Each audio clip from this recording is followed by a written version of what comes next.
नमस्कार विद्यार्थी मित्रांनो, स्वागत आहे तुमचं चालू घडामोडीवाला या युट्यूब चॅनलमध्ये. मित्रांनो, पोलीस भरती, सरळ सेवा, एमपीएससी तसेच इतर सर्व स्पर्धा परीक्षांसाठी उपयुक्त असणाऱ्या चालू घडामोडी तुम्हाला मिळणार आहे पीडीएफ स्वरूपात, अगदी मोफत आणि क्विज स्वरूपात सुद्धा आपल्या टेलिग्राम चॅनलवर. त्यासाठी चालू घडामोडीवाला हे टेलिग्राम चॅनल जॉईन करा, ज्याची लिंक डिस्क्रिप्शन मध्ये दिलेली आहे. थोडक्यात कमी वेळात जास्त अभ्यास करण्यासाठी चालू घडामोडीवाल्याच्या चारही प्लॅटफॉर्म सोबत जोडले जा. आपण दररोज सकाळी चालू घडामोडीचे व्हिडिओ घेऊन येत असतो. सुरुवात करूया आजच्या व्हिडिओला. आज दिनांक 7 ऑगस्ट 2026.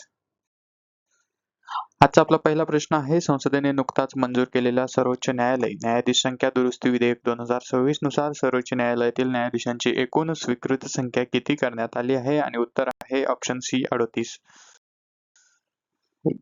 दुसरा प्रश्न, सर्वोच्च न्यायालय न्यायाधीश संख्या दुरुस्ती विधेयक 2026 मुळे सरन्यायाधीशांव्यतिरिक्त इतर न्यायाधीशांची संख्या 33 वरून वाढवून किती करण्यात आली आहे?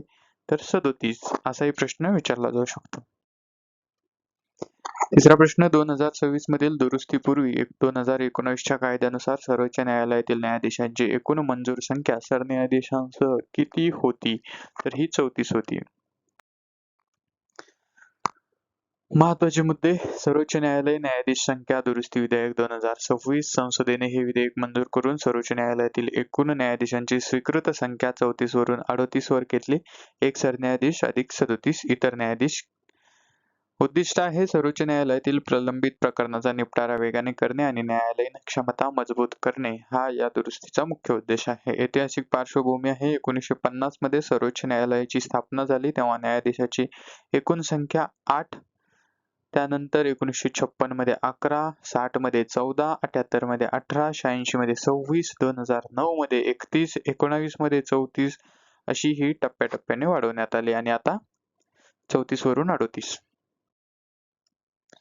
चौथा प्रश्न, भारतीय रिझर्व्ह बँकेने म्हणजेच आरबीआयने नुकत्याच जाहीर केलेल्या पतधोरणात रेपो दर किती टक्के प्रमाणावर स्थिर ठेवला आहे? आणि या प्रश्नाचं उत्तर आहे ऑप्शन बी 5.25. पाचवा प्रश्न, भारतीय रिझर्व्ह बँकेने रेपो दर स्थिर ठेवल्यामुळे सर्वसामान्यांवर कोणता थेट परिणाम दिसून येईल? आणि या प्रश्नाचं उत्तर आहे ऑप्शन सी, गृहकर्ज व वाहन कर्जाच्या EMI मध्ये कोणतीही वाढ होणार नाही. सहावा प्रश्न, बँकेला ज्या दराने भारतीय रिझर्व्ह बँक आरबीआय अल्पमुदतीचे कर्ज देते त्या व्याजदराला काय म्हणतात? आणि या प्रश्नाचं उत्तर आहे ऑप्शन सी, रेपो दर.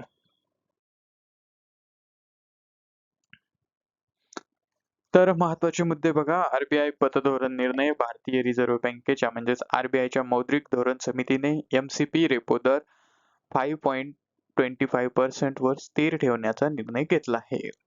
आता ग्राहकांना दिलासा कसा आहे? रेपो दर स्थिर राहिल्याने बँकांकडून व्याजदर वाढवले जाणार नाहीत, ज्यामुळे गृहकर्ज, वाहन कर्ज आणि इतर वैयक्तिक कर्जाच्या हप्त्यात कोणतीही वाढ होणार नाही.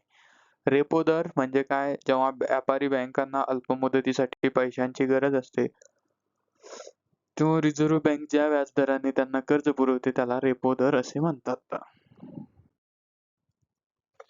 सातवा प्रश्न, देशात पहिल्यांदाच एक अंक आणि एक इंग्रजी अक्षर असलेली नवीन वाहन नोंदणी मालिका MH12 कोणत्या प्रादेशिक परिवहन कार्यालयाने RTO ने सुरू केली आहे? आणि या प्रश्नाचं उत्तर आहे पुणे RTO.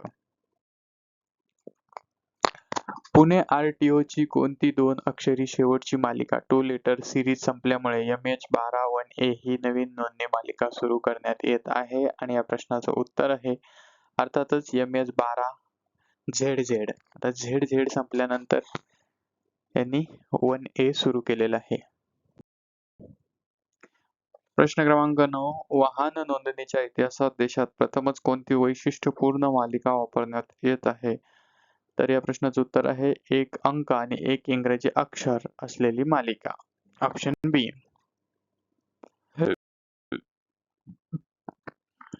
तर पुणे RTO ची नवीन मालिका पुणे प्रादेशिक परिवहन कार्यालयाने MH12 वाहनांसाठी MH12 ही नवीन नोंदणी मालिका सुरू केली आहे. देशातील पहिलाच प्रयोग आहे. भारतात पहिल्यांदाच वाहन नोंदणी क्रमांकाच्या शेवटी एक अंक आणि एक इंग्रजी अक्षर असलेली मालिका वापरली जात आहे, कारण पुण्याची सध्याची 2 अक्षरी शेवटची मालिका संपल्यामुळे RTO ने ही नवीन संकल्पना अंमलात आणली आहे.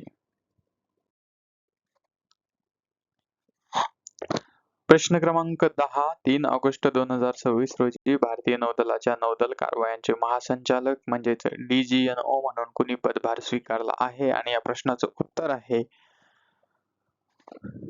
ऑप्शन बी व्हाईस ऍडमिरल मनीष चड्डा.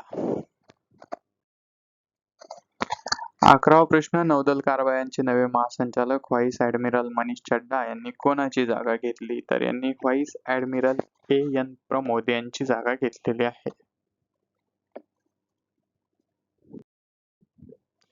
12वा प्रश्न भारतीय हवाई दलाने IAF इंडियन एअरफोर्सने 27 जुलै ते 2 ऑगस्ट 2026 दरम्यान ड्रोन विरोधी लष्करी सराव रोटर क्लॅप 3 कुठे आयोजित केला होता? आणि या प्रश्नाचं उत्तर आहे option B Pokhran field firing range Jaisalmer. 13वा प्रश्न भारतीय हवाई दलाच्या रोटर क्लॅप 3 या सरावाची मुख्य थीम खालीलपैकी कोणती होती? आणि या प्रश्नाचं उत्तर आहे option B counter UAS counter unnamed aerial system.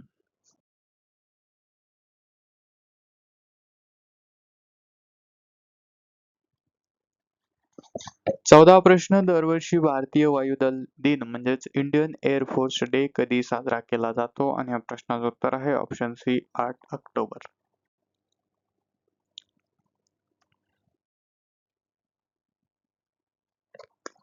महत्वाची माहिती व्हाईस ऍडमिरल मनीष चड्डा भारतीय नौदलाच्या नौदल कारवायांचे म्हणजेच नेव्हल ऑपरेशनचे नवे महासंचालक म्हणून 3 ऑगस्ट 2026 रोजी यांनी पदभार स्वीकारलेला आहे. त्यांनी व्हाईस ऍडमिरल AN प्रमोद यांची जागा घेतली असून त्यांना 35 पेक्षा जास्त वर्षाचा अनुभव आहे. सराव रोटर क्लॅप 3 भारतीय वायुदलाने राजस्थानमधील जैसलमेर येथील पोखरण फील्ड फायरिंग रेंजवर ड्रोन विरोधी क्षमता आणि हेलिकॉप्टर युनिटची युद्ध सज्जता तपासण्यासाठी हा युद्ध सराव यशस्वीपणे पार पाडला. भारतीय वायुदल संक्षिप्त स्थापना 8 ऑक्टोबर 1932 मुख्यालय नवी दिल्ली ब्रीदवाक्य नभ स्पृश दीप्तम. 15 प्रश्न दरवर्षी 7 ऑगस्ट रोजी भारतभरात खालीलपैकी कोणता दिवस साजरा केला जातो? आणि या प्रश्नाचं उत्तर आहे ऑप्शन डी वरील सर्व म्हणजेच राष्ट्रीय हातमाग दिन, राष्ट्रीय भालाफेक दिन आणि स्वदेशी चळवळ दिन. तीनही दिवस साजरे केले जातात. 7 ऑगस्ट हा दिवस राष्ट्रीय भालाफेक दिन म्हणजेच नॅशनल ज्वेलेरिन डे म्हणून साजरा करण्यास कोणत्या वर्षापासून सुरुवात झाली? तर ही सुरुवात झालेली आहे ऑप्शन सी 2022. 17वा प्रश्न नीरज चोप्राने 7 ऑगस्ट 2021 रोजी टोकियो ऑलिम्पिक मध्ये किती मीटर अंतरावर भाला फेकून ऐतिहासिक सुवर्ण पदक जिंकले होते? आणि या प्रश्नाचं उत्तर आहे ऑप्शन बी 87.58 मीटर. 7 ऑगस्ट 1905 रोजी कलकत्ता येथील टाउन हॉलमध्ये कोणत्या ऐतिहासिक आंदोलनाचा औपचारिक ठराव मंजूर करण्यात आला होता? आणि या प्रश्नाचं उत्तर आहे ऑप्शन सी स्वदेशी आंदोलन. तर महत्वाचे मुद्दे राष्ट्रीय हातमाग दिन, नॅशनल हँडलूम डे देशातील हातमाग विणकरांच्या कलेचा सन्मान करण्यासाठी आणि हँडलूम उद्योगाला प्रोत्साहन देण्यासाठी दरवर्षी 7 ऑगस्ट रोजी हा दिवस साजरा केला जातो. राष्ट्रीय भालाफेक दिन नीरज चोप्राने 7 ऑगस्ट 2021 रोजी टोकियो ऑलिम्पिकमध्ये भालाफेकीत सुवर्ण पदक जिंकल्याच्या स्मरणार्थ ॲथलेटिक्स फेडरेशन ऑफ इंडियाने 2022 पासून 7 ऑगस्ट हा दिवस राष्ट्रीय भालाफेक दिन म्हणून. नीरज चोप्राने 7 ऑगस्ट 2021 रोजी टोकियो ऑलिम्पिकमध्ये भालाफेकीत सुवर्ण पदक जिंकल्याच्या स्मरणार्थ ॲथलेटिक्स फेडरेशन ऑफ इंडियाने 2022 पासून 7 ऑगस्ट हा दिवस राष्ट्रीय भालाफेक दिन म्हणून साजरा करण्याची घोषणा केली. तर स्वदेशी चळवळ दिन 7 ऑगस्ट 1905 रोजी कलकत्ता येथील टाउन हॉलमध्ये स्वदेशी आंदोलनाचा ठराव अधिकृतपणे संमत झाला होता, ज्याच्या स्मरणार्थ 7 ऑगस्ट हा दिवस महत्त्वाचा मानला जातो.